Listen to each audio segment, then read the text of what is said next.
Assalamualaikum warahmatullahi wabarakatuh.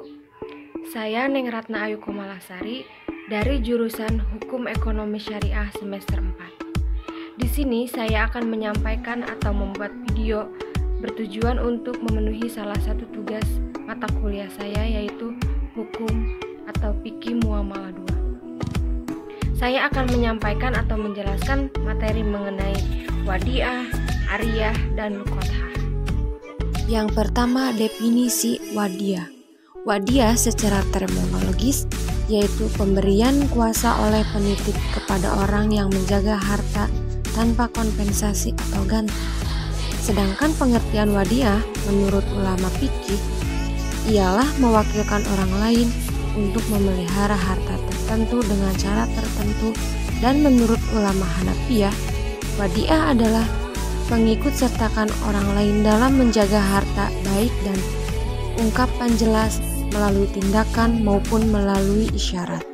Wadiah merupakan titipan murni dari suatu pihak ke pihak lain, baik individu maupun badan hukum, yang harus dijaga dan dikembalikan kapan saja si penyimpan menghendakinya.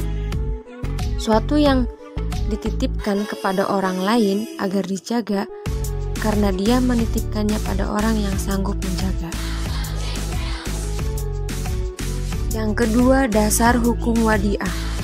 Wadiah adalah salah satu jenis akad tolong-menolong antara sesama manusia. Landasan syariah adalah firman Allah Subhanahu wa Ta'ala dalam surat An-Nisa ayat 58. Sesungguhnya Allah menyuruh kamu menyampaikan amanat kepada yang berhak menerimanya. Selanjutnya, ariyah.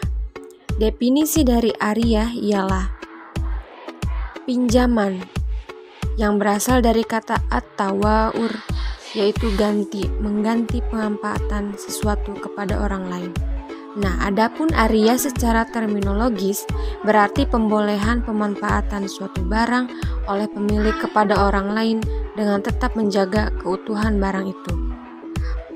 Para ulama berpendapat bahwa ariyah adalah suatu hak untuk memanfaatkan suatu barang yang diterimanya dari orang lain tanpa imbalan dengan ketentuan barang tersebut tetap utuh dan pada suatu saat harus dikembalikan pada pemiliknya.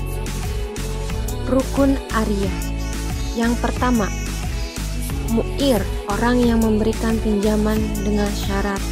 Pertama, inisiatif diri sendiri, bukan paksaan. Yang kedua, mustair, orang yang berpendapat atau orang yang mendapatkan pinjaman dengan syarat telah ditentukan, maka tidak sah akad ariyah pada salah satu dari dua mustair yang tidak ditentukan. Yang ketiga, mu'ar, barang yang dipinjamkan dengan syarat.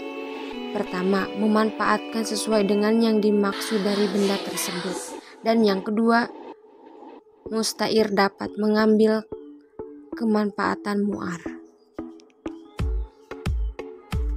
Yang ketiga, luqathah. Luqathah merupakan barang temuan, suatu barang hilang dari pemiliknya lalu ditemukan dan diambil orang lain. Hilangnya sebuah barang dari pemiliknya tidak mengakibatkan kepemilikannya terhadap barang tersebut juga hilang. Al-luqathah diartikan sebagai barang yang mempunyai pemilik. Dapat disimpulkan bahwa luqathah merupakan barang yang tercecer di jalan dan ditemukan oleh orang lain. Barang temuan ini bisa termasuk harta, binatang, dan barang. Dasar hukum luqathah, terdapat beberapa pendapat. Yang pertama, menurut ulama Malikiyah dan Hanabilah. Menurut pendapat ulama Malikiyah dan Hanabilah, mengatakan bahwa apabila seseorang menemukan barang di suatu jalan, maka makruh hukumnya untuk memungut barang itu, karena perbuatan itu dapat menjerumuskannya untuk memanfaatkan atau memakan barang haram. Selanjutnya, menurut ulama Syafi'iyah dan Hanafiyah, menurut mereka, jika seorang menemukan barang atau harta di suatu tempat sedang pemiliknya tidak diketahui, barang itu lebih baik dipungut atau diambil. Apabila orang yang menemukan itu khawatir akan hilang atau ditemukan oleh orang yang tidak bertanggung jawab, apabila kekhawatiran itu ada, maka hukumnya boleh saja. Sekian pemaparan materi dan presentasi dari saya. Semoga bermanfaat. Kurang